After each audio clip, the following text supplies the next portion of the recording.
Isn't that beautiful? हम आपको दिखाएं, that is very rare as well. मार्कोड आपको पता है इतनी ऊंचाई पे होता है कि इससे इंटरेक्शन, ह्यूमन इंटरेक्शन बहुत कम होता है। इस बारे में तो आपको बताएंगे, दिखाएंगे ही, लेकिन एट द सेम टाइम भाई यूएई के वली अहद, अबू धाबी के वली अहद आए हुए थे। ऑल्दो कुछ घंटों के लिए उनका सरकारी दौरा ही लास्ट कर सका, लेकिन वो अदरवाइज निजी मसरूफियात की बिना पर गुज़श्ता कोई 3 दिन से यहाँ मौजूद थे। यही सुनने में आ रहा है कि वो 3 दिनों से आए हुए थे पाकिस्तान में और फिर कुछ घंटों के लिए वज़ीर आज़म से भी मिले। वज़ीर आज़म ने खुद उन्हें रिसीव किया, खुद गाड़ी चलाई। That's another story all together, उसके बारे में भी हम बात करेंगे। लेकिन ज़्यादा प्रेसिंग प्रॉब्लम पंजाब में लोड शेडिंग की हो रही है। हमने पहले इस तरह सुना नहीं कि सर्दियों में लोड शेडिंग हो रही हो।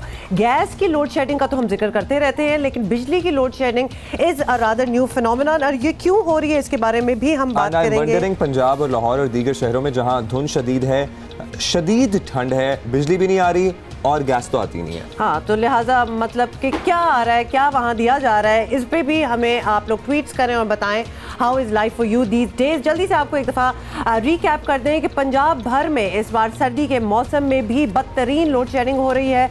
बज़ाहिर तहरीक इंसाफ हुकूमत बिजली का मामला कंट्रोल नहीं कर पा रही। मुल्क में बिजली का बहरान सर्दी के मौसम में भी शिद्दत इख्तियार कर गया है। लाहौर समेत पंजाब के बड़े शहरों में लोड शेडिंग का दौरानिया 5 घंटों से तजावज़ कर चुका है, जबकि देहात में ये दौरानिया 10 घंटे से भी ज़ायद है। जंग, टोबा टेक सिंह, जनियोट, सरगोदा, मियां वाली, खुशाब बकर में भी बार बार ट्रिपिंग का सिलसिला जारी है। फैसलाबाद के सनती इलाकों में भी 2 घंटे सुबह और 2 घंटे शाम को बिजली की सप्लाई बंद रखी जा रही है। मुल्तान की बात करें तो मुल्तान के दही इलाकों में 10 से 12 घंटे गर्मियां याद आ गई हैं, वहाँ लोड शेडिंग हो रही है। सुनिए लोग क्या कह रहे हैं। पिछली सर्दियों के बनिस्बत इस सर्दियों में लोड शेडिंग ज़्यादा हो रही है, जबकि होना नहीं चाहिए। क्या करना, ये मसला है। अब पिछले जब यह हुकूमत आ गया तो ज़्यादती है। पिछली सर्दियों की निस्बत इस सर्दियों में लोड शेडिंग ज़्यादा हो रही है। ये ज़्यादा क्योंकि हर घंटे के बाद तकरीबन बिजली जाती रहती है। पिछले साल की बनिस्बत इस साल ज़्यादा जा रही है लाइट। पिछले साल सर्दियों में कम थी, इस दफ़ा लोड शेडिंग ज़्यादा हो रही है। बाबा ये सर्दी में बहुत गई है लाइट। ये हुकूमत ही ऐसी आई है जो लाइट इन्होंने भेजना शुरू कर दिया, लोगों को आदी कर रहे हैं। लोगों का कारोबार बिल्कुल ख़राब हो गया। मार्केट में हम बैठे हैं, लाइट आती है, लाइट चली जाती है। पिछले साल में और इस साल में दोनों में कोई फ़र्क नहीं है। अभी तक कोई महसूस ही नहीं हो रहा कि लोड शेडिंग अब ज़्यादा हो रही है कि घंटे की हो रही है। जब गवर्नमेंट की तरफ देखो तो वो कहती है कि यार ये थोड़ा सा निज़ाम ख़राब हो गया, ठीक हो जाएगा। पिछले 10 सालों तो इन्नी लोड शेडिंग नहीं हुई जिन्नी के हुण हुई है। अब कुछ ज़्यादा है जी, पिछले साल इतनी नहीं थी। जो गांव वाली साइड वहाँ पे 6 से 7 घंटे होती है, शहर में तकरीबन 2 घंटे लाजमी होती है। इमरान खान ने सबका कारोबार बंद कर दिया है और कोई वजह समझ नहीं आ रही है क्या हो रहा है। पता नहीं गवर्नमेंट क्या कर रही है। हर आवाम, हर इंडस्ट्री, यानी कि हर बंदा परेशान है। पिछले साल कम थी, लेकिन इस दफ़ा तो ज़्यादा हो रही है लोड शेडिंग। ये कहता था जी मैं बड़ी बिजली सस्ती कर दूँगा, बिजली गैस सस्ता कर दूँगा गरीबों के लिए, अजाब नाजिल कर दिया। अब वही पुरानी रूटीन आ गया, जो उनसे पहले बिजली जा रही थी ना, अब वही बिजली ऊपर से जब बिल इतना महंगा कर दिया है। वोट तो इनको मिल गया है, लेकिन ये काम कुछ ऐसे कर रहे हैं, अवाम जो है ना इस वजह से बहुत परेशान है। महंगाई की वजह से, बिजली की वजह से, गैस की वजह से। लास्ट वीक गुजरा है, इसमें लोड शेडिंग दोबारा शुरू हो गई है। हमारे मुल्तान में तो मेरे हिसाब से दिन में 4 घंटे जा रही है। सर्दियों में भी जो है ना तकरीबन 2-3 घंटे जो है ना वो लाइट जो है जा रही है, लोड शेडिंग जो है वो शुरू हो गई है। बिजली होती नहीं है और बिजली का रेट 1 रुपया 27 पैसे यूनिट और बढ़ा दिया। ये क्या आवाम की तब्दीली लाएंगे? ये तो इन्होंने आवाम का जीना ही माज कर दिया। ना घर में गैस है, ना बिजली है, बच्चे भूखे जा रहे हैं। और किसी चीज़ में तब्दीली आई ना आए, लोड शेडिंग में बहुत तब्दीली आई है, क्योंकि पिछली साल जो थी लोड शेडिंग बहुत कम थी और इस साल उसकी बनिस्बत बहुत ज़्यादा हो चुकी है। अभी आवाम का ये हाल है कि एक तो सर्दियों में लाइट नहीं होती, दूसरा नंबर गैस नहीं होता। पिछली हुकूमतों में बिजली देते थे, गैस नहीं होती थी। इस दफ़ा भी वही हिसाब है, यहाँ पे लोड शेडिंग भी दे रहे हैं और गैस भी नहीं दे रहे। इस साल लोड शेडिंग ज़्यादा है जी, और बगैर शेड्यूल के है, कोई शेड्यूल नहीं है। लोड शेडिंग ख़त्म तो उस वक्त होती जब पिछली गवर्नमेंट कुछ करके जाती। ये अभी भी क्या कहते हैं कंटेनर पे खड़े हुए अपोजिशन में। पिछली गवर्नमेंट की निस्बत इस गवर्नमेंट में मतलब बहुत ज़्यादा लोड शेडिंग है। इस साल ये पहला वाक़या है कि सर्दियों में लोड शेडिंग हुई है, हैरत अंगेज़ बात है। पिछले साल भी थी लेकिन इतनी नहीं थी जितनी इस बार हो रही है, क्योंकि घंटा आ रही है, घंटा जा रही है। इतना अजाब बना हुआ है कि हम एक गैस नहीं होती और ऊपर से बिजली भी बंद हो जाती है। अच्छा जी, अक्रॉस पाकिस्तान अक्रॉस पंजाब बिल्कुल अक्रॉस पंजाब हमने आपको लोगों के व्यूज़ बताए हैं। जल्दी से आपको ये भी बता दें कि सर्दी में बिजली की बंदिश ने ऑपोजिशन को भी हुकूमत पर तनकीद का नया मौका दे दिया है। हमारा मईशत तबाह हो रहा है, हमारी मईशत आप सबके सामने है कि अवाम महंगाई की सुनामी में डूब रहे हैं। बिजली महंगी, गैस महंगी, इलेक्ट्रिसिटी महंगी। अरे विंटर में इस मौसम में बिजली की लोड शेडिंग, इतना नाअहल हुकूमत, नाकाम हुकूमत मैंने अपनी ज़िंदगी में कभी नहीं देखा है। अब अगर हिसाब लगाया जाए तो 3000 मेगावाट के करीब बिजली सिस्टम से निकल गई है। उसकी बहुत सारी वजूहात बताई जा रही हैं। गैस की किल्लत है, नहरों की सफाई के बायस डैम से बिजली की पैदावार में कमी हो गई है, शदीद धुंध के बायस भी 4 पावर प्लांट्स बंद हो गए हैं। इसी पे बात है कि ऑन ग्राउंड सूरत हाल है क्या और हुक्काम क्या बता रहे हैं, कब तक ये सारा कुछ ठीक हो जाएगा। जियो न्यूज़ के सीरियन कॉरेस्पॉन्डेंट हैं जवाद मलिक हमारे साथ मौजूद हैं लाहौर से।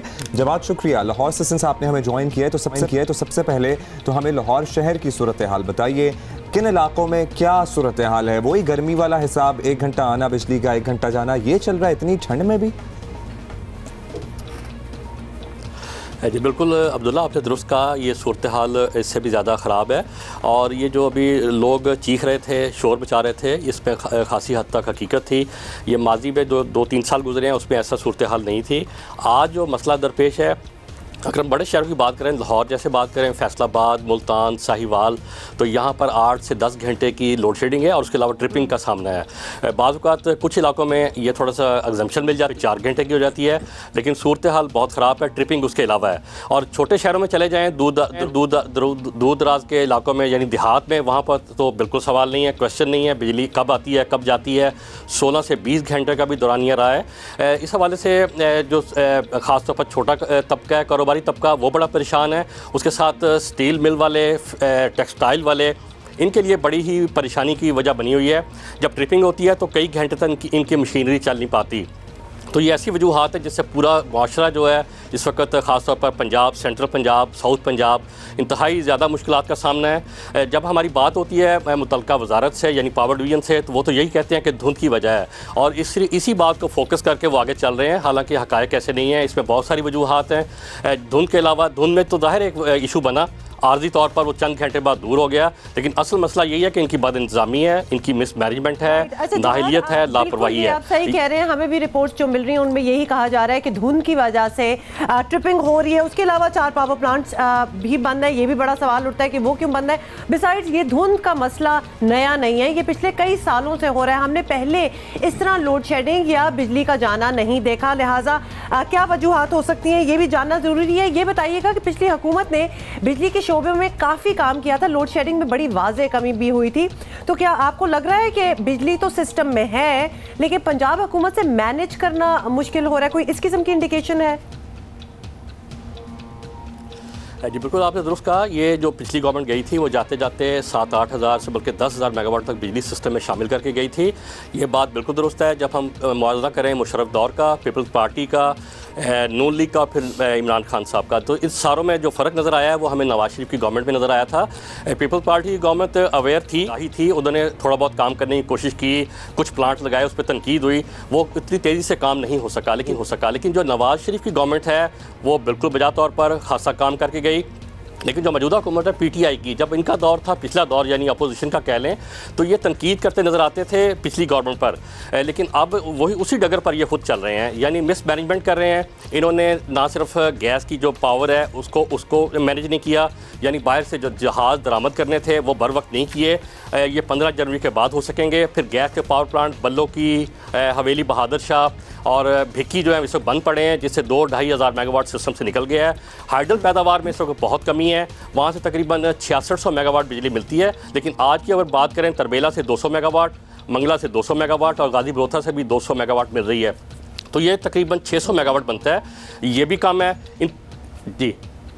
अच्छा, तो इससे बात हम करने की ये वाकई इनकी जो आपस में कोऑर्डिनेशन है, अपडेट कर रहे थे लाहौर से, और इसमें कोऑर्डिनेशन का भी फुकतान है। वो कह रहे थे कोऑर्डिनेशन ना होने की वजह से गैस के ज़खायर नहीं इंपोर्ट किए जा सके, जिसकी वजह से 3 पावर प्लांट्स बंद पड़े हैं।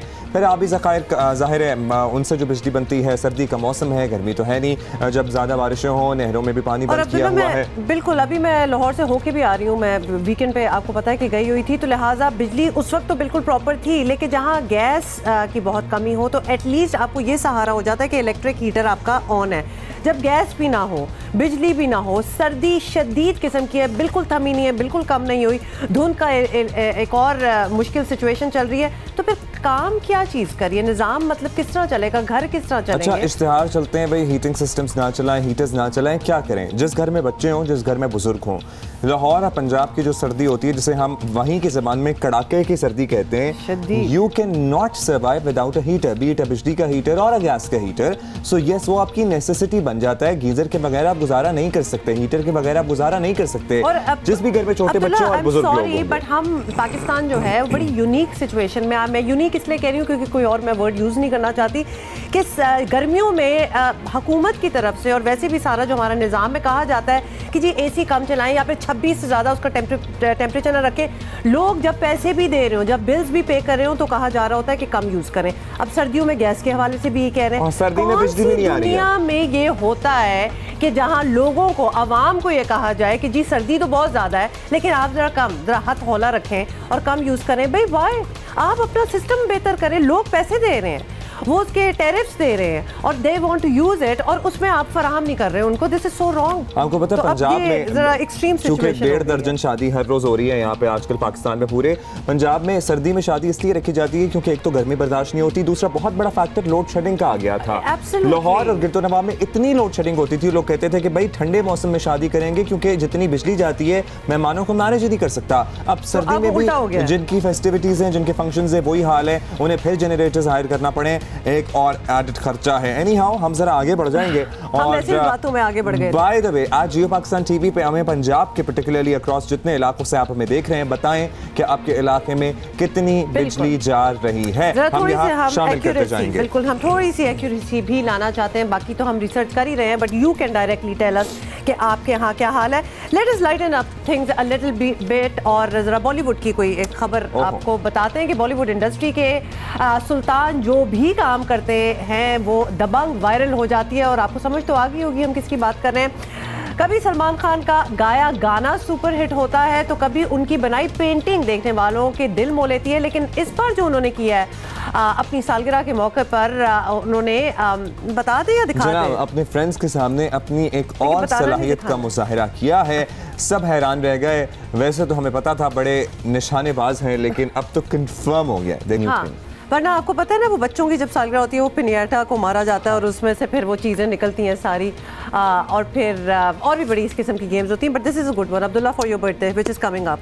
Yes, we will do this. यहाँ पे हम कोई निशाना लगा लेंगे और तीर मारेंगे, फिर तीर मारेंगे, ठीक है, या फिर आपके सर पे हम एप्पल रख देंगे और फिर तीर मारेंगे। तीर में सालगिरह आपकी, आपके सर पे तरबूज रखेंगे, हम क्यों रखें कुछ? तरबूज से तो फिर बच्चे तो जाएंगे, वो बचा रही हूँ ना मैं आपको, एप्पल से तो कोई चांस नहीं है। आई एम अ नाइस पर्सन, तो मैं ऑब्वियसली अच्छी ख्वाहिशात रखती हूँ। Okay, let's move on. और किसी भी चीज़ का एक हद से ज़्यादा इस्तेमाल नुकसानदेह साबित होता है, वी ऑल नो दैट। और आजकल सोशल मीडिया का दौर है, नौजवान लड़के लड़कियां दिन रात इसी में लगे रहते हैं। ख़ुसूसन लड़कियां लड़कों के मुकाबले में ज़्यादा देर तक ऑन साइट्स होती हैं, उनका इन साइट्स का इस्तेमाल करती हैं। और तहकीक के मुताबिक नौजवान लड़कियों में डिप्रेशन की एक बड़ी वजह सोशल मीडिया का ज़्यादा इस्तेमाल है। इसमें एक रीज़न मैं आपको इधर ही दे दूं कि लड़कियां ज़्यादा ऑनलाइन इसलिए होती हैं, सोशल मीडिया का इस्तेमाल इस तरह करती हैं क्योंकि उन पे पाबंदियां भी ज़्यादा होती हैं। They can not actually go outdoors a lot of the times. जैसे कि शाम हो गई है जी, रात के वक्त लड़कियों ने बाहर ही निकलना, लड़के बाहर निकल जाते हैं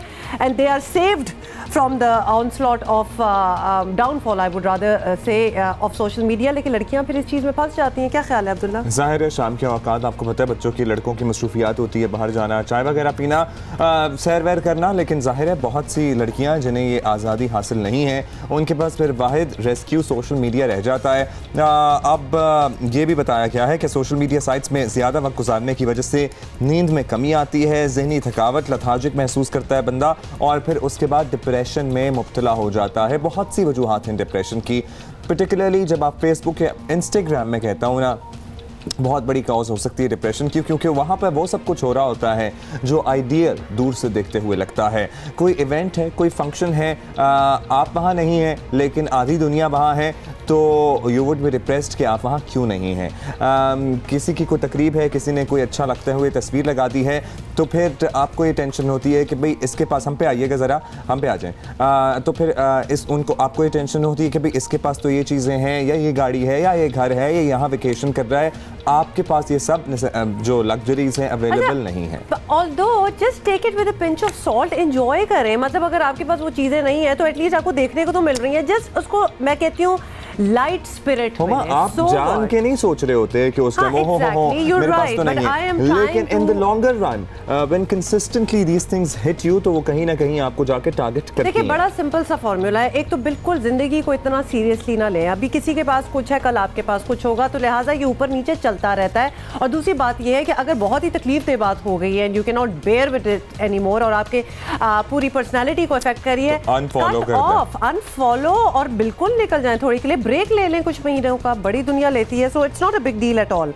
but alright, let's move on. बड़ी हमने आपको अच्छी अच्छी खबरें थोड़ी बहुत बता दी हैं, तो अब let us get down to business और कोई काम की बातें हो जाए। क्या ख्याल है? हाँ जी, पब्लिक अकाउंट्स कमेटी के मामलात का तस्करा करेंगे। पीटीआई में क्लियर डिवीजन है, शहबाज शरीफ को पब्लिक अकाउंट्स कमेटी का जिसकी डिटेल अभी हम आपको दे रहे हैं और उसके बाद हम इस पर बात भी करेंगे। आपको बता दें कि पब्लिक अकाउंट्स कमेटी की चेयरमैनशिप शहबाज शरीफ को देने पर शेख रशीद ही नहीं, हुकूमती तर्जुमान भी मोतरज है। और पार्टी क़यादत आगे किसके साथ खड़ी नजर आएगी, ये बहुत बड़ा सवाल है। अपोजिशन की जानिब से किसी कमेटी का हिस्सा ना बनने की धमकी के बाद बिल आखिर हुकूमत अपोजिशन लीडर शहबाज शरीफ को PAC यानी पैक्ट चेयरमैन बनाने पर रजामंद हुई। और इस वक्त शाह महमूद कुरैशी ने एतराफ़ भी किया कि इस बारे में तहरीक इंसाफ मुनकसिम यानी डिवाइडेड है। शहबाज शरीफ ने ओहदा तो संभाल लिया, मगर हुकूमती इत्तेहादी शेख रशीद समेत वफाकी वज़ीर इत्तलात भी बज़ाहिर इस फैसले के सख्त खिलाफ हैं। सुनिए। दूध की रखवाली पर बिल्ला बैठाने से कोई हमें पजीराई नहीं मिली, और अगर शहबाज शरीफ दयानतदार है तो फिर PMLN में कोई बददयानत नहीं है। मुझे हुकूमत का ये फैसला कबूल नहीं है कि चोर जो है वो वज़ीरों को और फेडरल सेक्रेटरियों को बुलाए। मैं इंशाअल्लाह ताला सुप्रीम कोर्ट में जा रहा हूँ। दुनिया सियासत का सबसे बड़ा डाकू जो है उसको पब्लिक अकाउंट कमेटी का अगर चेयरमैन बनाए तो ये PTI का मसला है। मैं अवामी मुस्लिम लीग में हूँ। यहाँ पे तो तमाशा बना हुआ है, कंप्रोमाइज़ कर लें जी, हर बात पे कंप्रोमाइज़ कर लें। स्पीकर साहब को हिम्मत करनी चाहिए और बगैर अपोजिशन के कमेटीज आप बनाएं, हाउस तो चलना है, इन्होंने चलने नहीं देना। शहबाज शरीफ साहब और उनकी पार्टी ब्लैकमेलर्स हैं, उन्होंने ब्लैकमेल किया है।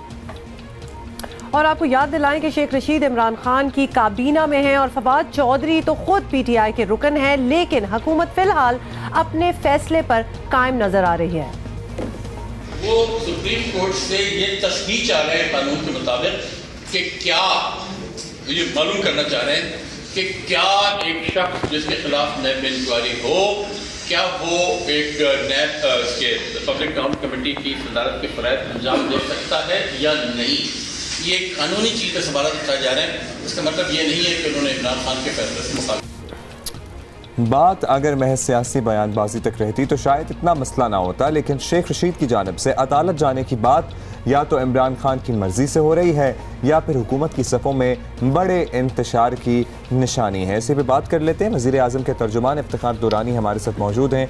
शुक्रिया आपका दुरानी साहब। फरमाइएगा कि नईम मुल्क साहब का कहना है कि पब्लिक अकाउंट्स कमेटी और शहबाज शरीफ के मामले पर शेख रशीद जो भी करें तहरीक इंसाफ इनसे दूर रहेगी, लेकिन यही तहफ़्फ़ुज़ात तो हमने खुद देखा ऑन रिकॉर्ड फवाद चौधरी साहब के भी हैं, तो इनसे ला ताल्लुक़ कैसे हो सकते हैं? वो वज़ीर इत्तलात हैं आपके, सेम एतराज़ात। देखिए जी, शेख रशीद साहब जो है उनकी अपनी पार्टी है और उनकी हमारे साथ जो है वो एलाइट पार्टनर हैं। उनकी अपनी सोच है और उन्होंने जो फ़ैसला किया है वो उनका अपना फ़ैसला है और तहरीक इंसाफ जो है वो हमारे इत्तेहादी हैं, लेकिन अपना फ़ैसला ख़ुद कर सकते हैं। रही बात फवाद चौधरी साहब की, वो हमारे वज़ीर हैं, इंफॉर्मेशन मिनिस्टर हैं। देखिए, एक इंसान जो है एक फ़ेल है, यानी एक एक्शन लिया गया है, वो बाय एंड लार्ज कोई ज़्यादा पसंदीदा नहीं था, लेकिन फ़ैसला हो गया। तो उन्होंने शायद अपना कंसर्न शो किया था, लेकिन मेरा नहीं ख्याल कि कोई ऐसी इसमें बुरी बात है कि अगर आप अपना कोई कर देंगे तो ठीक है। अच्छा, दुरानी साहब ये भी बताइएगा कि शेख रशीद का खुलकर साथ ना देना तो अलग बात है, लेकिन वो हैं तो तहरीक इंसाफ के एक इत्तेहादी, तो इम्पोर्टेंस तो उनकी है। क्या उन्हें समझाने की कोशिश नहीं की कि शहबाज शरीफ को पब्लिक अकाउंट्स कमेटी मशरूत तौर पर दी गई है? वो इंडिपेंडेंट है जी, अपना फैसले ख़ुद कर सकते हैं और उन्होंने अपना फ़ैसला कर भी लिया है और रास्ता उन्होंने चुन लिया है। और नेचुरली मशावरत जो है अगर होगी जब इंशाल्लाह तो उस पर बात करेंगे। चलें, लेकिन साथ से फवाद चौधरी साहब को भी हमने आपसे पहले ही तस्करा किया था कि एतराज़ात हैं। तो दुरानी साहब, वज़ीर आज़म इमरान खान की ज़ाहिर मर्ज़ी से ही शहबाज शरीफ चेयरमैन पब्लिक अकाउंट्स कमेटी बने हैं, ख़ुद तो नहीं बन गए। बड़ी देर ये तनाज़ा चला भी है। अब अगर काबीना के मेंबरान ही इस फैसले के ख़िलाफ़ सरेआम बात करेंगे तो ये डिसिप्लिन की भी खिलाफ वर्जी है। पार्टी कोई एक्शन ले सकती है इस पर या लेगी? नहीं, उन्होंने कोई फैसले के ख़िलाफ़ तो बात नहीं की, उन्होंने अपना ज़राए का इज़हार किया कि नहीं होना चाहिए था, लेकिन पार्टी ने फ़ैसला किया और कबूल किया हुआ है।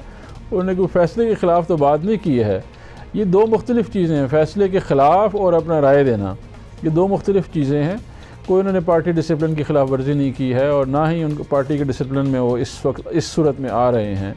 वो तो एग्री कर रहे हैं कि जी उनको बना दिया है, तो वो तो इंडोर्स कर रहे हैं डिसीजन को, लेकिन साथ उन्होंने अपनी राय दे दी कि जी मेरा ख्याल है कि ऐसा नहीं होना चाहिए। तो ये कोई बुरी बात नहीं है, जमहूरियत का हुसन है।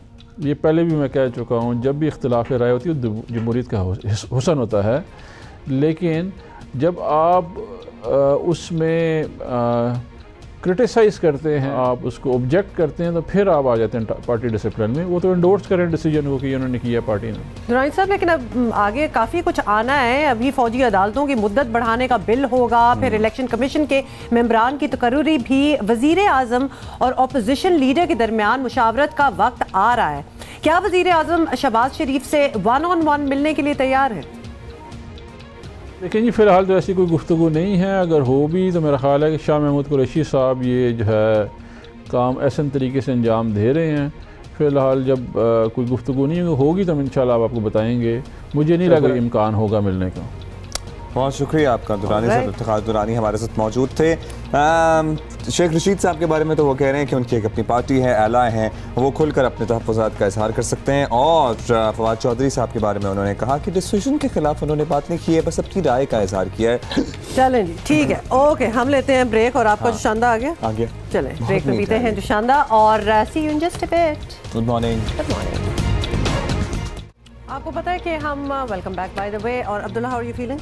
बेटर। अच्छा, गुड। मैं बताती हूँ कि हम बहुत सी चीज़ें जो हमें लगता है कि काम सही नहीं हो रहा, जैसे गैस की लोड शेडिंग की बात हो जाए, वैसे लोड शेडिंग की हम पंजाब में बात कर रहे थे तो हम वो पॉइंट आउट करते हैं, लेकिन जहाँ अच्छी चीज़ें हो रही हों उनको भी पॉइंट आउट करना और इनकरेज करना बहुत ज़रूरी है। तो जल्दी से आपको बता दें कि मुत्तहिदा अरब अमीरात के वली अहद का अहम दौरा पाकिस्तान नहायत खुश आइंद है और खारजा महाज पर पाकिस्तान एक के बाद एक टारगेट पूरा कर रहा है। मिसाली कामयाबियां हैं। गुज़िश्ता रोज़ इस्लामाबाद में वज़ीर आज़म इमरान खान और शेख मोहम्मद बिन जायद अल नहयान के दरमियान 1-on-1 मुलाकात और वक्त की सतह पर मुज़ाकरात भी हुए।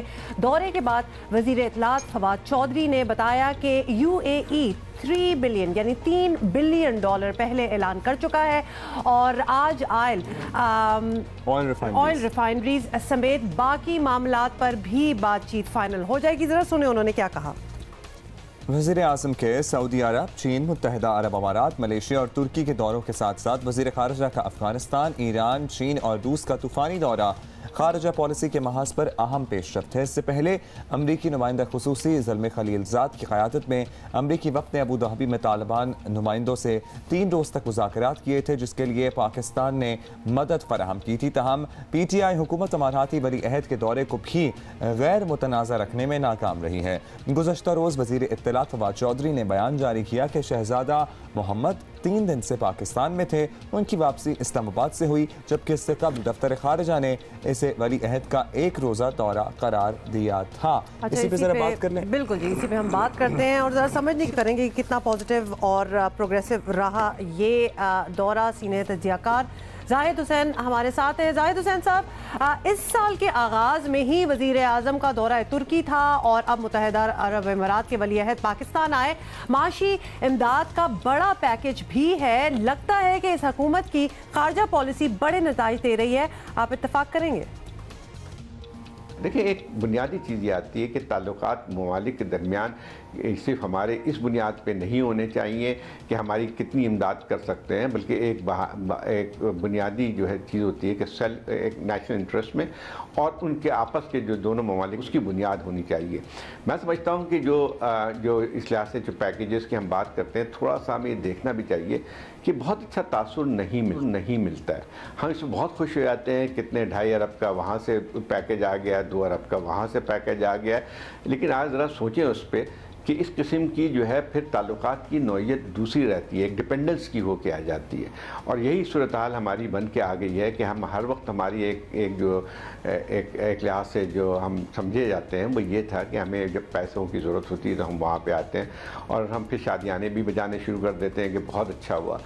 ठीक है, इससे थोड़े बहुत हमारे प्रेशर तो कम होंगे, लेकिन हमें जो है खारजा पॉलिसी को अगर कामयाब करना है या खारजा पॉलिसी को ज़्यादा हमारी इसको मुस्तहकम करना होता है दूसरे ममालिक के साथ ताल्लुकात को, तो उसके लिए बहुत ज़रूरी है कि हम माशी तौर पे ख़ुद मुख्तार हों, माशी तौर पे और सियासी तौर पे जो है हमें एक इस्तेहकाम होना चाहिए। तो मैं समझता हूँ कि थोड़ा सा हमें ये सोच का अंदाज़ बदलना चाहिए।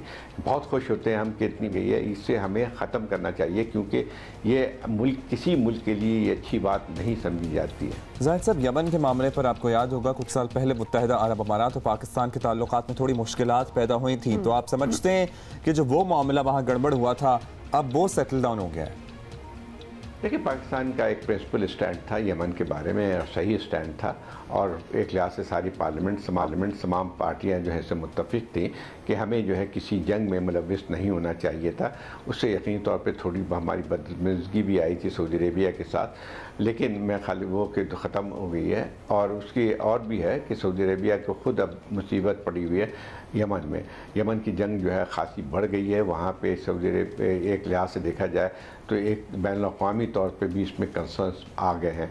अब लगता यही है कि वहाँ पे जो है सऊदी अरेबिया को मजबूर होना पड़ा है कि वहाँ उसको बातचीत की जाए, और वहाँ पे जो भी फरीक हैं यमन में, चाहे किसकी सपोर्ट सऊदी अरेबिया से हो, किसी की सपोर्ट ईरान के साथ हो, तो अब ये है कि जो सूरत हाल वहाँ बन के आई है उसके नतीजे में अब वहाँ पे मुज़ाकरात भी हो रहे हैं, और यही एक तरीक़ा है। तो फिर मैं ख्याल पाकिस्तान का जो उसूल था वो सही था। मैं ख्याल वो भी बरकरार रहना चाहिए कि हम कहीं अपनी फौजें नहीं भेजेंगे। बहुत शुक्रिया जाहिद साहब, आपने वक्त दिया। You are very right, we agree with you कि किसी भी मुल्क के साथ रिलेशनशिप वो नहीं होनी चाहिए कि वो हमें क्या दे सकते हैं, लेकिन हालात देखें ना, तो लिहाजा आपको पता है कि यही इस वक्त हम देख रहे हैं। But let us talk about Quaid-e-Azam university land encroachment now, और खासतौर पे मुझे it's closer to my heart, क्योंकि आपको पता है कि I am a graduate of Quaid-e-Azam university, I am a very proud graduate of QAU। तो लिहाजा क्या वहाँ हो रहा है, ज़रा दिल को परेशानी होती है। पहले आपको बता दें और फिर डॉक्टर परवेज़ हुद से इस बारे में बात भी करेंगे। आपको बताएं कि कायद-ए-आज़म यूनिवर्सिटी की कब्जा शुदा ज़मीन वागुज़ार कराने के लिए हुकूमत का ऑपरेशन पीपल्स पार्टी को नाराज़ कर रहा है, लेकिन बिलावल भुट्टो को कुछ हक़ाइक़ जानकर रद्द अमल देना चाहिए। साबिक़ चेयरमैन सेनेट नैयर बुखारी की रिहाइशगाह के करीब ऑपरेशन कायद-ए-आज़म यूनिवर्सिटी की दरख्वास्त पर उनकी ज़मीन वागुज़ार कराने के लिए किया गया। ज़रा सुनिए। तमाम चीज़ें प्रॉपर मेरिट को सामने रख के अकॉर्डिंग टू लॉ की जा रही हैं, और अगर किसी को एक दफ़ा फिर मैं पावर करा दूँ, किसी को कोई खदशा है तो अदालत आज़ाद है। हमारी किसी के साथ ज़ाती ना दुश्मनी है ना कोई रंजिश है। मेरे बुजुर्ग हैं उम्र में जो बड़े हैं, चाहे वो पॉलिटिकल लीडर्स हों चाहे जो भी हो, ये कायद-ए-आज़म यूनिवर्सिटी अगर ज़ाती रंजिश या ज़ाती पर्सनल वेंडेटा होता तो कायद-ए-आज़म यूनिवर्सिटी की स्टेक होल्डर्स इस वक्त यहाँ पे मौजूद ना होते। पीपल्स पार्टी इसको इंतकामी कार्रवाई करार दे रही है। चेयरमैन PPP बिलावल भुट्टो ने कहा कि ये ऑपरेशन सियासी मुखालिफिन पर दबाव डालने के लिए किया गया है। ऑपरेशन करना है तो बनी गाला में किया जाए, क्योंकि इमरान खान का घर गैर कानूनी है। तर्जुमान CDA का कहना है कि ऑपरेशन CDA और कायद-ए-आज़म यूनिवर्सिटी इंतजामिया ने ज़िला इंतजामिया की मदद से किया। कायद-ए-आज़म यूनिवर्सिटी ने ऑपरेशन से पहले पब्लिक नोटिस भी जारी किया था। कई किनाल पर मुश्तमिल गैर कानूनी तामीरात समेत 100 कनाल खुली अराजी भी वागुजार करवाई गई है और यूनिवर्सिटी के वाइस चांसलर ने भी ज़मीन वागुजार कराने के लिए CDA को ख़त लिखा था। मारूफ माहिर तालीम और कायद यूनिवर्सिटी के साबिक प्रोफेसर डॉक्टर परवेज़ हुदबाई ने भी अंग्रेज़ी अखबार में मज़मून लिखकर इस तरफ तवज्जो दिलाई थी। और You have been a graduate of Quaid-e-Azam University and all those who have seen it, बड़ी प्राइम लोकेशन है क्योंकि मनाजिर है, खूबसूरत जगह है। तो यहाँ पर 100 कनाल तो बहुत दूर की बात है, 1-2 कनाल ही किसी को मिल जाए तो उसके लिए कम से कम बहुत अच्छा है। Absolutely, वो बड़ी प्राइम प्रॉपर्टी है और आपको पता है कि वैसे ही इस्लामाबाद है तो इस्लामाबाद में हर प्रॉपर्टी प्राइम प्रॉपर्टी हो जाती है। And this is very close to the prime minister house and the secretariat as well. Hardly मैं कहती हूँ कि शायद 2 मील का फासला हो। और कायद-ए-आज़म यूनिवर्सिटी का पूरा वो लैंड है, फैली हुई है बहुत ज़्यादा लैंड पे। कायद-ए-आज़म यूनिवर्सिटी के साबिक professor doctor Pervez Hoodbhoy telephone line पर हमारे साथ हैं, उनसे बात करते हैं। डॉक्टर साहब, थैंक यू फॉर जॉइनिंग अस। आपका मुतालबा था कि कायद-ए-आज़म यूनिवर्सिटी की ज़मीन काबज़ीन से वागुजार कराई जाए और हुकूमत ने इस पर अमल शुरू भी कर दिया है। तो नेचुरली ऑब्वियसली इस पर हुकूमत की तारीफ तो बनती है, क्या कहेंगे आप? मैं समझता हूँ कि ये यकीनन काबिल तारीफ बात है कि हुकूमत ने अमल दरामद शुरू कर दिया है कायद-ए-आज़म यूनिवर्सिटी में से कब्ज़ा ग्रुप को खाली कराने की, लेकिन ये अमल अब तक पूरा नहीं हुआ है। सुना यह है कि अब ये अमल रुक गया है इसलिए कि ऊपर से कोई पहुंच लड़ाई गई है। तो जब तक ये अमल मुकम्मल नहीं होता ये नहीं कह सकते कि हुकूमत ने अपना वादा पूरा किया है।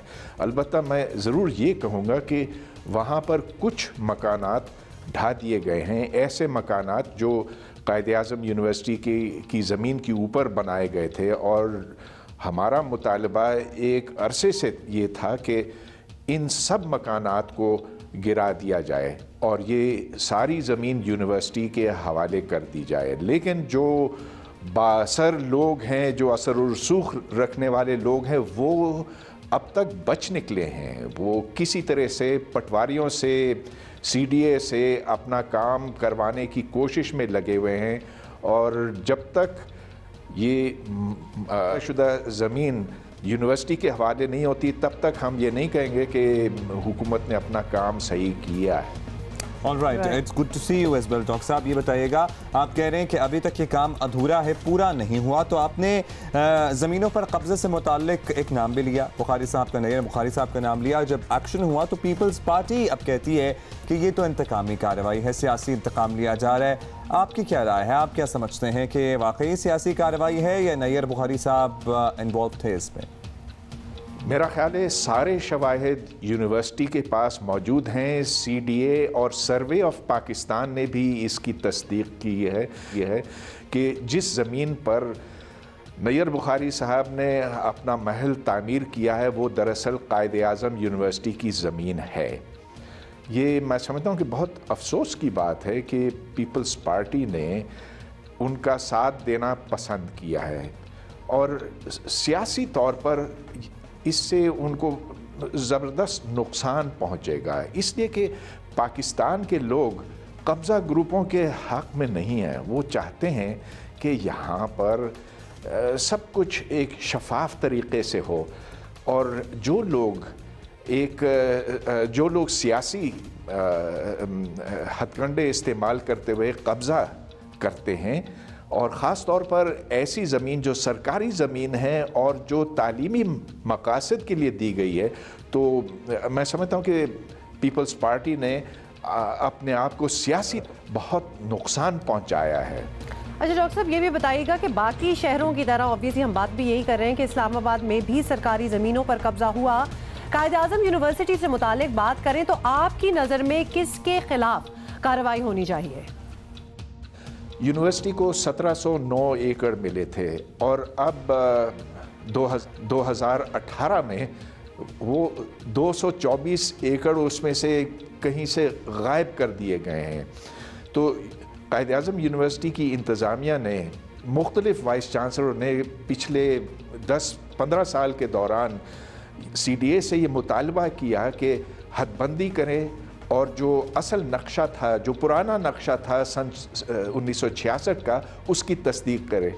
तो आखिरकार सर्वे ऑफ पाकिस्तान और CDA ने इस पर इसकी तस्दीक की है, लिहाजा अब कोई शुबा ही नहीं कि जिस ज़मीन के ऊपर मुख्तलिफ लोग काबिज़ हैं और उनमें नैयर बुखारी साहब भी हैं कि ये दरअसल कायद आज़म यूनिवर्सिटी की ज़मीन है। इनके ख़िलाफ़ कार्रवाई क्यों नहीं की गई है? इसलिए कि ये बड़े इन्फ्लुएंशियल लोग हैं, इनके हाथ बहुत लंबे हैं और इन्होंने अपने तमाम सियासी तरीक़े इस्तेमाल किए हैं और जो पाकिस्तान में जिस तरह से होता है वो इन ज़मीनों के ऊपर काबिज़ हैं। डॉक्टर साहब लास्टली ऑल्दो आप ये कहते हैं कि ये ऑपरेशन मुकम्मल होना चाहिए क्योंकि लोग बहुत मुतासर हैं और आपके मुताबिक ये ऑपरेशन कहीं होल्ड भी कर दिया गया है, लेकिन इस ऑपरेशन के नतीजे में जो ज़मीन खाली कराई गई है या जो ज़मीन मज़ीद खाली कराई जाएगी, इसका बेहतरीन मसरफ़ क्या हो सकता है आपकी नज़र में? आप यूनिवर्सिटी इंतज़ामिया को, ज़ाहिर यू हैव बीन देयर, क्या मशवरा देंगे?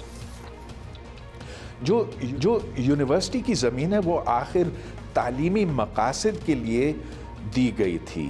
हुकूमत पाकिस्तान ने कायद आज़म यूनिवर्सिटी, जो कि एक सरकारी यूनिवर्सिटी है, 1709 एकड़ दिए थे ताकि इधर मुख्तलिफ डिपार्टमेंट बन सके, इधर तहकीकी इदारे बने, इधर खेल के मैदान हों, हॉस्टल हों वगैरह। वो तमाम काम जो एक यूनिवर्सिटी को वो ज़मीन के बग़ैर मुमकिन नहीं हो सकते।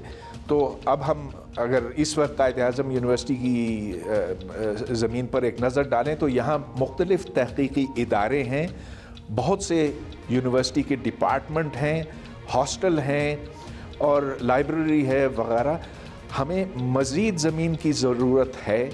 हम इस ज़मीन को किसी और को दे नहीं सकते और ख़ास तौर पर जब लोग इसके ऊपर कब्ज़ा करते हैं तो इसका मतलब है कि यूनिवर्सिटी को ज़बरदस्त नुकसान पहुंचता है।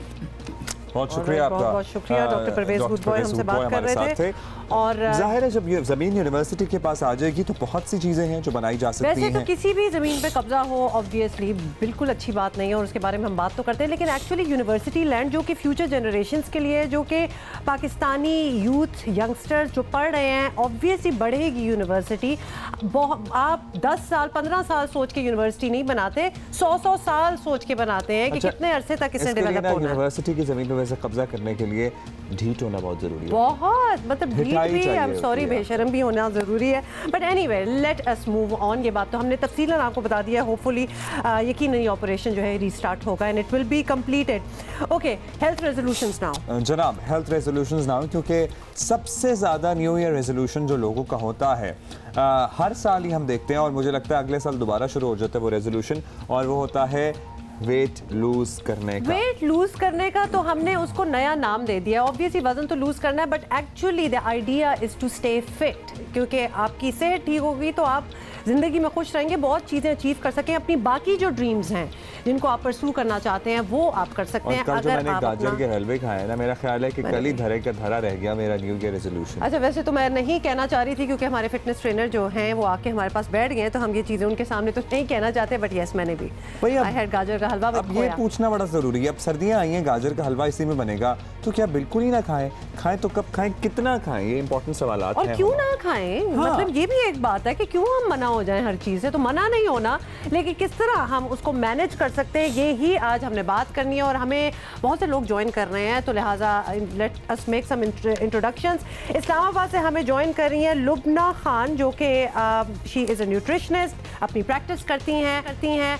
उनसे हम बात करेंगे। Thank you very much Lubna for joining us. और कराची में हमें ज्वाइन किया है our very own Shoaib Khan, जो आते भी रहते हैं हमारे शो पे, फिटनेस ट्रेनर है, सेलिब्रिटी ट्रेनर हैं, और हम दोनों को भी काफ़ी मदद करते रहते हैं। बिल्कुल, हमें मदद करते हैं। सेलिब्रिटी ट्रेनर हमने इसलिए कह दिया क्योंकि हम अपने आप को सेलिब्रिटी समझते हैं, तो हमने कहा डाल देते हैं। आज नहीं, बहुत से हमसे कुछ बेहतर सेलिब्रिटीज़ को भी इन्होंने ट्रेन किया है। बहुत ज़बरदस्त जनाब, सेलिब्रिटीज़ को कितने ही मॉर्निंग शो होस्ट्स और एक्ट्रेसेस और एक्टर्स को ये ट्रेन कर रहे हैं इनफैक्ट आजकल भी, और बड़ी जान मारते हैं लोग। आप यकीन मानिए, हम जिम जाते हैं तो तो हमें अंदाज़ा होता है कि ये लोग जो आप तक एंटरटेनमेंट पहुंचाते हैं ऑन टीवी, ऑन स्क्रीन, ड्रामे वगैरह, फिल्में वगैरह, ये बहुत जान मारते हैं क्योंकि आपको बहुत मेहनत करनी पड़ती है टू स्टे फिट। अच्छा जी, Shoaib and Lubna, thank you so much for joining us today. Shoaib, सबसे पहले आपसे बात कर लेते हैं, जल्दी से हमें बता दें कि नया साल स्टार्ट हुआ है, लोग नई साल की रेजोल्यूशन करते हैं, do people stick to it?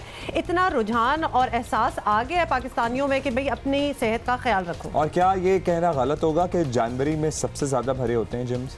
बिल्कुल ठीक बात है कि जनवरी में जिम सबसे ज़्यादा भरे होते हैं, लेकिन फरवरी में वो खाली भी हो जाता है, टू बी वेरी ऑनेस्ट। और न्यू ईयर रेजोल्यूशन बनाना तो बहुत इजी है, बट उस पर स्टिक करना, उस पर रहना बहुत मुश्किल है। लोगों के जो गोल्स होते हैं वो पूरे ईयर के वो गोल्स रखते हैं, जिस वजह से वो अकम्प्लिश नहीं कर पाते। तो उनको चाहिए कि वो छोटे छोटे गोल्स अपने रखें, लाइक मंथली और वीकली गोल्स रखें, ताकि वो उसको जो है वो हासिल कर पाए। और प्लस दूसरी बात यह है कि न्यू ईयर पर हम जो है वो एक रेजोल्यूशन तो बना देते हैं कि हमने फ़िट होना है, लेकिन बात यह है कि हमें पता नहीं होता कि हमें करना क्या है, ठीक है? तो बहुत ज़रूरी है कि हम एटलीस्ट किसी प्रोफेशनल से कंसल्ट करें कि हमें करना क्या है। लोग जिम्स तो चले जाते हैं, बट वही बात है कि I don't see them doing anything. Right. अच्छा, एक बात तो तय है जो हम सारों को कहते रहते हैं कि आप कोई एक चीज़ समझते हैं कि जी हम जितना खाना है खा लें और जिम जाएं तो सब कुछ ठीक रहेगा। This doesn't always work. या फिर हम बिल्कुल खाना छोड़ दें और उसके बाद हम पतले हो जाएंगे। That also I have seen people जो जिम के बाहर फ्रेंच फ्राइज की जो दुकान थी साथ में जिम करते थे और बाहर आते फ्रेंच फ्राइज खाते थे। मुझे तो नहीं देखे आप। खाक वजन कम होना है। There are people around us like that. So लोगों को आइडिया ही नहीं है कि आपका अच्छा और साफ सुथरा खाना आपकी एक्सरसाइज के साथ मिलेगा तो आपका वजन कम होगा, वरना नहीं होगा। और इसी के लिए हम चलते हैं इस्लामाबाद में, हमारे पास है लुबना खान। लुबना, बताइएगा क्या हम ठीक कह रहे हैं कि जितनी मर्जी आप ट्रेडमिलें कर लें, एलिप्टिकल कर लें, जो मर्जी कर लें, जब तक खाएंगे आप ठीक नहीं, कोई फ़ायदा नहीं होने वाला? जी, आप बिल्कुल ठीक कह रहे हैं। एक्सरसाइज और हेल्दी डाइट बिल्कुल हैंड इन हैंड जाते हैं। आप अगर देयर इज़ नो वे कि आप अगर जो भी खा रहे हैं और आप अगर इस माइंड सेट से खा रहे हैं कि मैं ठीक है आधा घंटा ज़्यादा भाग लूँगी या मैं 1 घंटा और मैं एक्सरसाइज कर लूँगी या एक्स्ट्रा दिन जिम चली जाऊँगी तो इट्स ओके, ऐसा कभी नहीं हो सकता। एंड ये बिल्कुल एक सही तरीका नहीं है, ना कोई हेल्दी तरीका है वेट लूज़ करने का, और ये आपका लाइफस्टाइल नहीं बनेगा कभी भी। It will not stick with you. अगर आपने कोई भी ज़्यादा जिम करके वेट लूज़ कर लिया है या कोई फैट डाइट फॉलो करके वेट लूज़ कर लिया है तो it will not stick with you. आपके साथ वो ज़िंदगी भर आपके लिए फिट नहीं रहेगा आपकी बॉडी के लिए। तो इट्स सो इम्पॉर्टेंट कि आप हेल्दी ईटिंग हैबिट्स एम्प्लॉय करें अपने डाइट के अंदर। अच्छा लुबना, आप हमारे साथ हैं, हम चाहेंगे कि आप लोगों को ये ज़रूर बता दें कि डाइटिंग का जो कॉन्सेप्ट है कि जी खाना छोड़ दो और हम डाइट पे हैं और हम कुछ भी नहीं खाएंगे और हम पानी पी रहे हैं सिर्फ, ये इससे एक्चुअली काउंटर इफेक्ट भी हो जाता है कभी कभार। तो आप ज़रूर लोगों को वार्न करें कि जब हम फिटनेस की बात करते हो तो उसमें खाना बहुत ज़रूरी है। ऑफ कोर्स क्या खा रहे हैं that is important, but you have to eat. जी बिल्कुल, ये एक बहुत बड़ा मिथ है कि अगर मैं खाना नहीं खाऊंगी या अगर मैंने ब्रेकफास्ट छोड़ दिया या लंच छोड़ दिया तो मैं वेट लूज़ कर लूँगी या वेट लूज़ कर लूँगा। That's not possible. आपने खाना खाना है लेकिन हेल्दी तरीके से। जो मेरा फार्मूला है जो मैं अपने सारे क्लाइंट्स को कहती हूँ कि आप फॉलो करें, आपने हर मील के अंदर 4 चीज़ें ज़रूर डालनी है, प्रोटीन, हेल्दी फैट, ग्रीन्स और फाइबर। अगर आपके हर मील में ये 4 चीज़ें हैं तो आप एक हेल्दी मील ले रहे हैं जिससे आप फुल भी रहेंगे और आप एक जंक फूड की तरफ या शुगरी ड्रिंक्स के ऊपर या कोई भी ऐसी जो सो कॉल्ड हेल्दी फूड्स है हमारे लिए लो फैट और ये वो इन चीज़ों की तरफ आप नहीं जाएंगे। अगर आप एक फुल सेटाइटी के लिए आप खाना खा रहे हैं, फुल मील ले रहे हैं, full of protein, full of fibre, full of greens जो कि हम बिल्कुल छोड़ देते हैं, तो आपको कभी भी ऐसा नहीं होगा कि आपको भूखा रहना पड़ेगा या आपको कोई फैट डाइट फॉलो करनी पड़ेगी। इट्स सो इंपॉर्टेंट कि आप ये सारी हेल्दी फैट्स भी बिल्कुल खाएँ अपनी मील के साथ। सारी तरह की डाइट प्लान्स आ गए। इंटरमिटेंट फास्टिंग बड़ी इन थी, यूएई में मैंने देखा बहुत ज़्यादा लोग कर रहे थे। शोएब, मुझे ये बताइएगा कि जब हम भी ज़ाहिर है वर्कआउट करते हैं और एक्सटेंसिव, पर्टिकुलरली लड़कों की मैं बात कर रहा हूँ, जब वर्कआउट करते हैं और उन्हें मसल्स बनाने होते हैं, बॉडी बनानी होती है, तो बस जोर होता है प्रोटीन लो, प्रोटीन लो, प्रोटीन लो, प्रोटीन शेक भी लो, मुर्गी भी खाओ, कीमा भी खाओ। इस सब में ना कहीं सब्जियां और ये चीज़ें बहुत दूर रह जाती हैं। तो प्रायोरिटी लिस्ट में डालो। बेसिकली अलग अलग प्रोटीन डाइट होती है एंड इंटरमीडिएट फास्टिंग जैसे आपने कहा, अलग अलग डाइट्स होती हैं, बट उसका मतलब ये नहीं है कि आप बाकी न्यूट्रिशंस को जो है वो बिल्कुल इग्नोर कर दें। ऐसा बिल्कुल भी नहीं है। लुबना ने बहुत अच्छी बात कही कि जो आप डाइट करते हैं, लुक सिंपल सी बात है, जो आपको जो रिजल्ट्स चाहिए उसमें जो रोल अदा करता है वर्कआउट 35% रोल अदा करता है, और आपकी जो डाइट है वो 65% रोल अदा करती है। So you have to focus कि आपको डाइट में प्रॉपर न्यूट्रिशंस चाहिए। It's not just about protein कि आपने सिर्फ प्रोटीन लेना और आपने बल्क करना है तो सिर्फ कार्ब्स या फैट्स। अच्छा, लुबना से मैंने एक सवाल करना है शोएब, और आपसे पूछेंगे कि for those starters who want to start getting fit this year, वो क्या कर सकते हैं? एकदम से ही तो कुछ नहीं हो सकता।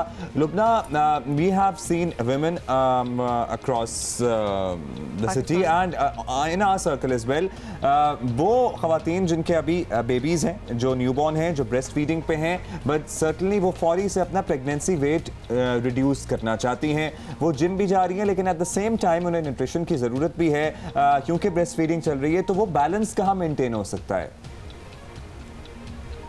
जी, जो मेन चीज़ होती है आफ्टर गिविंग बर्थ वो होता है कि आपका हार्मोनल इम्बैलेंस हुआ होता है, जिसकी वजह से काफ़ी जो ख़वातीन हैं वो मुश्किलात का सामना करती हैं कि वो वेट लूज़ नहीं कर पा रही। तो जो मैं आई एम श्योर शोएब भी एग्री करेंगे कि एक नई ट्रेनिंग है HIIT हिट ट्रेनिंग, उसमें I am sure he can explain a little better कि वो क्या होती है और उस तरीके से कैसे करना है। जहाँ तक डाइट का है, उसमें बहुत ज़रूरी है कि आप सारी न्यूट्रिशन अपनी ले रहे हैं, मल्टी वाइटामिन आप ले रहे हैं, हेल्दी फैट्स आप ले रहे हैं, क्योंकि आपकी बॉडी बिल्कुल इज़ फुल जो आप सारे हार्मोन्स हैं वो बिल्कुल आउट ऑफ बैलेंस हो चुके हैं। तो आपके जो हंगर हार्मोन्स हैं, आपको क्रेविंग ज़्यादा हो रही है किसी चीज़ की, तो बहुत ज़रूरी है कि आप अपना प्रॉपर मील्स कर रहे हैं, आप अपने आप को सप्लीमेंट कर रहे हैं। अगर आप ब्रेस्ट फीडिंग करें स्पेशली, तो अपनी प्रॉपर मील्स लें, कोई भी मील स्किप ना करें बिकॉज यूर टायर्ड या कुछ ऐसे। और हाइड्रेशन इसकी, पानी बहुत ज़रूरी है, जो कि हम बहुत दफ़ा भूल जाते हैं पीना। तो बहुत ज़रूरी कि आप पानी लेते रहें, मील्स लेते रहें, प्रोटीन एंड फाइबर रिच ओट मील हो गया, टर्मरिक होगी, इवन हर्ब्स वगैरह हम खानों में डालते हैं लेकिन हमें उनका पता नहीं है। तो मेन थिंग है अपने आपको एजुकेट करें। इतनी सारी इन्फॉर्मेशन अवेलेबल भी है हमारे पास, लेकिन हम उसको यूज़ नहीं करते, फूड लेबल्स नहीं पढ़ते, हमें पता नहीं है कि हमारे खानों में डाला क्या हुआ है। हेल्दी स्नैकिंग के ऊपर आएँ, नट्स एंड सीड्स के ऊपर आएँ, हेल्दी बटर्स के ऊपर आएँ, अपना आप आलमंड मिल्क, अपना आलमंड बटर भी आप बना सकते हैं। It's so simple. ये छोटी छोटी चीज़ें जो आप कर सकते हैं, जो आपको बिल्कुल लॉन्ग टर्म इफेक्ट्स और लॉन्ग टर्म फिटनेस की तरफ लेके जाए। HIIT high intensity interval training होती है, और लुबना बिल्कुल ठीक कह रहे हैं, ये वर्कआउट का बेस्ट फॉर्म है। और अब्दुल्ला, उनके लिए आपने उनकी बात की जो न्यू ईयर रेजोल्यूशन बनाते हैं और अभी बिगनर्स हैं और अभी उन्होंने वर्कआउट करना स्टार्ट किया है। For those I'm gonna share a basic workout program on my Instagram. Lovely. ठीक है, and it's for free. और जो भी है वो मेरे इंस्टाग्राम पर इंस्टाग्राम पे तो करेंगे, आप अगले हफ्ते हमारे पास आके शो कर दीजिएगा। हाँ, वो भी करें आप इनके इंस्टाग्राम पे शोएब खान फिटनेस, आप इन पे भी देख सकते हैं और पूरा मुफ्त है, वो दिया हुआ है आपको। You can start on that end of course personally भी आप इन लोगों को कांटेक्ट करके आप देख सकते हैं। जो स्टार्ट करना चाह रहे हैं, जिनको बेसिक की जरूरत है, बिल्कुल एक बेसिक प्रोग्राम की जरूरत है। लुबना, फिलहाल आपका शुक्रिया, लेकिन अगली दफा जब आपको बुलाएंगे तो आपसे पूछेंगे जो फाइबर, ग्रीन्स और प्रोटीन्स है, ये हमारी लोकल सब्जियों और चीज़ों में किन किन चीज़ों में है, बिकॉज यही एजुकेशन नहीं है लोगों को कि खाना है क्या। तो चीज़ों के नाम ले लेंगे ना तो हमें ज़रा आसानी हो जाएगी समझने में। Thank you so much Lubna, thank you very much Shoaib for coming here. तो लिहाजा हम आप लोग यही कहेंगे कि थोड़ी सी रिसर्च आप खुद भी करें। अब्दुल्ला और मैं तो काफ़ी देर से कह रहे हैं कि there is everything is online. आप गूगल करें, सी आपकी क्या बॉडी टाइप है और थोड़ा सा आप उससे सीखें, ताकि बिल्कुल ही आप ज़ीरो ना हो, इन द सेंस कि उसके बाद जब आप ट्रेनर के पास जाएँ तो आपको खुद भी कुछ पता हो कि आप क्या करना चाहते हैं क्या नहीं। और इतना ज़्यादा खाना खाने की ज़रूरत नहीं है for that energy to burn. Believe me, जब आप स्टार्ट करेंगे तो आपको बड़ी अच्छी तरह अंदाज़ा हो जाएगा कि आप अच्छा सही खाएं, थोड़ा भी खाएं तो एनर्जी बहुत रहती है। एनर्जी लो हो रही है, एक खजूर भी खा लेंगे ना तो वापस आ जाएगी। मतलब ज़रूरी नहीं है कि पूरा एक सैंडविच खाना पड़े। दिल तो वैसे चाहता है, दैट्स द ट्रूथ ना, चाहता है ना वैसे दिल तो, कभी खा भी लिया करें, कोई नहीं देख रहा। अच्छा, यही मैंने सारा अपना जो 15 मिनट का हमने सेगमेंट किया ना, ये कह के मैंने थोड़ी सी तबाही मार दी है। अच्छा, तो अब लाहौर से जो गाजर का हलवा आया उसका क्या करें, बांट दें मोहल्ले में? नहीं, मैं बाद में बताती हूँ क्या करना है। अभी बिल्कुल नहीं, आप लोग खाएं जो खाना है, इतना ज़्यादा ना खाएं। हम गाजर के हलवे का कुछ करते हैं इंतज़ाम। अच्छा, मोहम्मद राना ने आपको पता है कि पीपल्स पार्टी ज्वाइन कर ली? अच्छा, फिल्में नहीं चल रही थी इसलिए? मैं आपको बताती हूँ कि एक्चुअली रीजनिंग क्या है। वैसे लोग पॉलिटिकली इंक्लाइंड होते हैं, आपको पता ही है कि पाकिस्तानी फिल्म इंडस्ट्री के नामवर अदाकार हैं मोहम्मद राना। उन्होंने सियासी करियर का आगाज़ करते हुए पीपल्स पार्टी में शमूलियत इख्तियार कर ली है। That is the reason. और फिल्म और टीवी के मारूफ अदाकार मोहम्मद राना ने अपनी अहलिया महनाज के हमरा बिलावल भुट्टो जरदारी से मुलाकात की। जिसमें पीपल्स पार्टी पंजाब के जनरल सेक्रेटरी चौधरी मंजूर अहमद और सेक्रेटरी इत्तलात सैयद हसन मुर्तज़ा भी मौजूद थे। ज़रा के मुताबिक मोहम्मद राना अनकरीब एक बड़े इज्तिमा में शमूलियत का ऐलान करेंगे और मुमकिन है कि इनके साथ दीगर शख्सियात भी पीपल्स पार्टी में शामिल हो जाएं।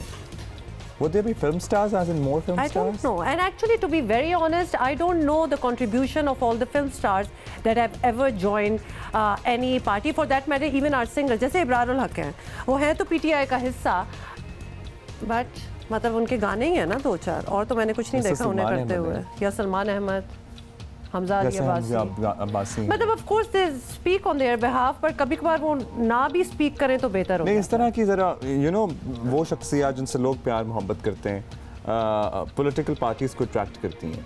समझ रहे हैं आप मेरी बात?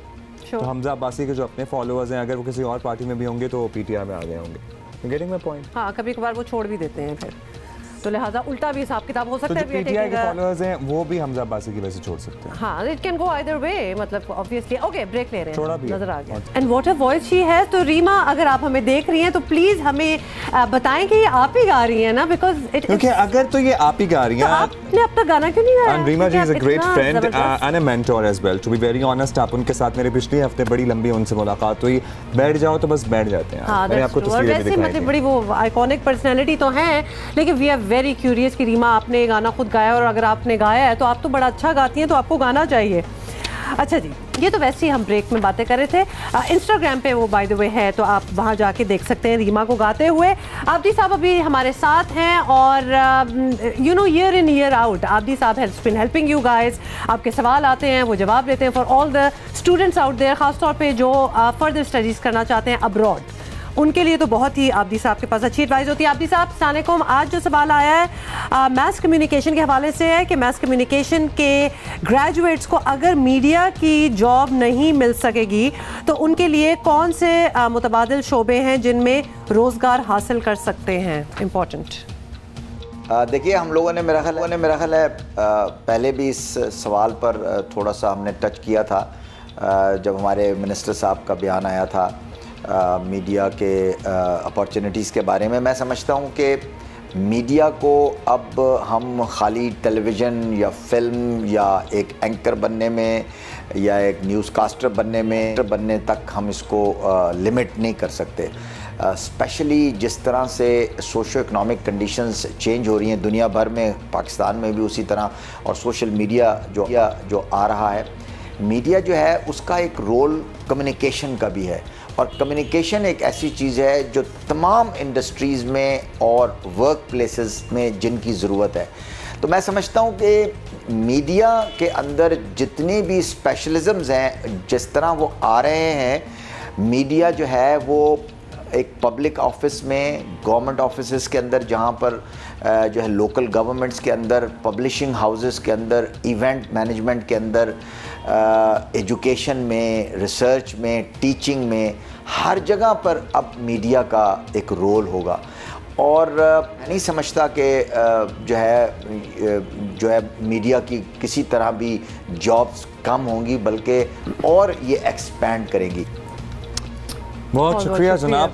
Yes, there is a way out. और सोशल मीडिया जिसका हम भी तस्करा करते रहते हैं कि टेलीविज़न, फिल्म, इसके अलावा एक बहुत बड़ा मीडिया जो आपके हाथ में है वो है ये मोबाइल फ़ोन्स आपके, और इनके थ्रू आप अपनी पहचान भी बना सकते हैं, बहुत सा काम भी कर सकते हैं, and people are doing that. और इसका हम आपको एग्जांपल इस तरह देते हैं कि जो हम यहाँ बैठ के शो करते हैं, 2 घंटे आपके साथ होते हैं, we know that you guys are watching, because आप इतनी हमें ट्वीट्स और साथ साथ आप बताते रहते हैं कि हम साथ हैं, सवाल आते रहते हैं। लेकिन हमारी जो ऑनलाइन प्रेजेंस है, जो शोज़ जब ये ऑनलाइन चले जाते हैं हमारे वेब पेजेस पे, उनके व्यूज़ हज़ारों लाखों में होते हैं। तो वी नो कि आप अपने टाइम से चीज़ें देखना चाहते हैं, मे बी बिकॉज ये तो एक लाइव शो है, 9 to 11, so you want to watch it in your own time, hence we know कि वो बड़ा इंपॉर्टेंट मीडियम है। So, अभी हम आगे बढ़ेंगे, कुछ और मामलात हैं जिस पे हम बात करना चाहते हैं। स्कूल वैन्स की जांच पड़ताल के दावे बरसों से चल रहे हैं, बड़ा इंपॉर्टेंट टॉपिक है। बहुत से वालिदैन ने हमें कहा, लिख कर भेजा कि इस पे बात करें, और हम आज बात कर रहे हैं। लेकिन ये दावे ही हैं, हादसात भी बरसों से हो रहे हैं। सिंध हुकूमत अब भी ना जागी तो कब जागेगी? पर्टिकुलरली हम सिंध की बात करेंगे क्योंकि यहाँ तो मुझे लगता है कोई है ही नहीं स्टैंडर्ड, कोई स्टैंडर्ड है ही नहीं जो ट्रांसपोर्ट सड़क पे चल रही है। वो कुछ भी नजर आ रहा होता है कि अभी ये ब्रेक भी लगाएगा तो शायद ना लगे। एक्चुअली अगर आप देख लेना वैनों में इस तरह बच्चे जब स्कूल जा रहे होते हैं तो आपकी गाड़ी पीछे हो या आप पीछे ट्रैवल कर रहे हो तो आप बस दुआएं करते रहते हैं पूरा रास्ता, बिकॉज बहुत बुरी सूरत हाल है। आपको जल्दी से बता दें हुआ क्या है। 2 रोज कबल कराची के इलाके औरंगी टाउन में एक मदरसे की वैन में आग लग गई, जिसके नतीजे में 14 बच्चे झुलस गए। 14 बच्चे, 14 चिल्ड्रन वो बर्न्ड। और एनी शाहिदीन के मुताबिक आग शॉर्ट सर्किट के बायस लगी, ताहम हतमी तौर पर वजह का तयन नहीं हो सका अभी तक। सूबे में पीपल्स पार्टी की हुकूमत पर तीर बरसाती ऑपोजिशन के लिए तनकीद का ये जायज़ मौका था। जरा सुनिए। मुराद अली शाह साहब, ये मैं आपको पैगाम दे रहा हूँ कि जब स्कूल्स खोलेंगे तो खुर्रम शेर जमान उन स्कूल्स में जाएगा, उन स्कूल्स के बाहर खड़ा होगा और उन वैन्स को चेक करेगा। तमाम स्कूल्स की जो वैन्स हैं, जो स्कूल बसेस हैं, उनके पास फिटनेस सर्टिफिकेट होने चाहिए, उसके ऊपर सिंध गवर्नमेंट के मोहरें लगी हुई होनी चाहिए। अगर खुदा ना खास्ता अब कोई वाक़या मुराद अली शाह साहब वापस हुआ तो मैं आपके खिलाफ केस करूँगा अदालतों के, तैयार हो जाएं।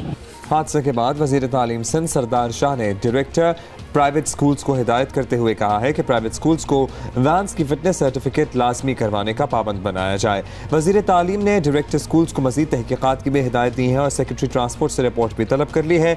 वज़ीर ट्रांसपोर्ट का ये भी कहना है कि जो स्कूल वैन्स चलने के काबिल नहीं उनका परमिट मनसूख किया जाए, ताहम इनमें से कोई बात भी ऐसी नहीं जो हर हादसे के बाद ना दोहराई जाती हो। हम आपको ये याद दिला रहे हैं कि फिर से इन बातों को सर्द खाने में डाल दिया जाएगा, क्योंकि कोई भी हादसा हो जाए ये सारी बातें हर दफ़ा की जाती हैं। सिंध हुकूमत की जानिब से अब सिर्फ कोशिशें होनी नहीं चाहिए, होपफुली कुछ अमली तौर पर भी हमें नजर आए, जिसकी उम्मीद हकीकतन अच्छा बहुत ही खतरनाक। कम बैक टू अस ताकि हम एक दो और भी चीज़ें बता सकें। एक तो मैं जो चीज़ ज़रूर देखती हूँ वो लिटरली वैनों में से बच्चे लटक रहे होते हैं बाहर। ऑब्वियसली हर कोई अंदर नहीं जा सकता, कुछ छोटे जो शरारती बच्चे होते हैं वो लटके होते हैं, बैग्स भी लटके होते हैं, सुपर डेंजरस। उसके बाद कुछ वैन्स हमने ऐसी भी देखी हैं जो सारे बच्चे अंदर, उनकी सिक्योरिटी के लिए बाहर से कुंडी लगाई हुई है जो कि आप हाथ डाल के शायद खोल भी सकते हैं, लेकिन इन केस ऑफ ताले भी कभी कभार लगे होते हैं। मतलब कैद किया हुआ बच्चों को in the garb of their security. ये दोनों जो आपको बता रहे हैं ये खतरनाक किस्म की सिचुएशन है। बट एनीवे इसी पे हमने बात करनी है। वजीर transport Sindh Awais Qadir Shah telephone line पर हमारे साथ हैं। शाह साहब बहुत बहुत शुक्रिया हमें ज्वाइन करने का। स्कूल वैनों की जांच पड़ताल करने का निज़ाम बनाने के दावे ऑब्वियसली बहुत देर से हो रहे हैं, पहले से होते रहे हैं, लेकिन फिर भी ये हादसा हो गया और ऐसे कई हादसे होते हैं। तो क्या इस निज़ाम ने काम नहीं किया या हुकाम लापरवाह हो गए? इस पे काम भी हुआ है और इस पे काम जारी भी है, लेकिन होता यूं है कि लोग पर्सनल यूज के लिए जो गाड़ी रजिस्टर करवाते हैं एक्साइज डिपार्टमेंट के पास, उसमें वो सिलेंडर भी लगा लेते हैं और वो स्कूलों के पास भी चली जाती हैं। और अनफॉर्चुनेटली होता यह है कि स्कूल इंतजामिया या वो वालिदैन ये चेक नहीं करते कि ये गाड़ी स्कूल के साथ रजिस्टर्ड है नहीं है, कमर्शियल है नहीं है, इसकी जांच पड़ताल हुई है नहीं है, वो बच्चे उसमें भेज देते हैं। हम ये बिल्कुल एक वाकया गलत हुआ है। मतलब अगर इसके हकायक आप देखें तो ये गाड़ी प्राइवेट यूज में थी, प्राइवेट ओनर था, इसमें 2 सिलेंडर लगे हुए थे और वो अब देखें मतलब प्राइवेट यूज की गाड़ी को ट्रांसपोर्ट डिपार्टमेंट किस तरह वो इन्फोर्स करे। चले वो पुलिस का काम है या किसी और इदारे का काम है, लेकिन हम ये मुहिम शुरू कर रहे हैं, उसका आगाज हम कर रहे हैं कि हम स्कूल इंतजामिया को भी ऑन बोर्ड लेंगे और पेरेंट्स को भी ऑन बोर्ड लेंगे। इस चीज में हम एक लाएमल तैयार करके उस पर पूरा कराची में और पूरे दूसरे अजला में भी ये चीज चलाएंगे कि जो गाड़ी कमर्शियल यूज के लिए रजिस्टर्ड की गई हो, जिसके पास प्रॉपर फिटनेस सर्टिफिकेट हो और जो स्कूल वैन का मोनोग्राम लगाए उस पे काइंडली। शाह साहब आप कह रहे हैं कि आप किस तरह करें, आप कोऑर्डिनेशन कर सकते थे पुलिस से। ट्रैफिक पुलिस एहलकारों को तो इन वैनों में बच्चे भरे हुए नजर आते हैं, ये रोड्स पे नजर आती है, वहां तो इन्हें रोका जा सकता है। लेकिन अब ये बता दीजिए, फिर से कहा जा रहा है कि बेहतरीन हालत में करने का तहैया कर लिया स्कूल वैन्स का, इस बार क्या ऐसा तीर मारना है, कैसे करेंगे ये सब कुछ? देखिए हम प्रॉपर इस पे जो हमारे लॉज हैं ट्रांसपोर्ट डिपार्टमेंट के, जिनके थ्रू हम इनको चेक करते हैं, जिनकी बुनियादों पे वो मोटर व्हीकल इंस्पेक्टर्स इनको चेक करेंगे, सर्टिफाई करेंगे। देखिए, इसमें हमें मीडिया की भी सपोर्ट चाहिए होगी, हमें इसमें सिविल सोसाइटी की भी सपोर्ट चाहिए होगी, क्योंकि बहुत सी गाड़ियां ऐसी हैं जिनकी हालत ऐसी नहीं है जिसको हम अलाउ कर सकें। अगर उनको रोका जाएगा तो फिर वो ट्रांसपोर्ट डिपार्टमेंट पे इल्जामात लगेंगे, सिंध गवर्नमेंट पे इल्जामात लगेंगे। बहुत बहुत शुक्रिया वादिद।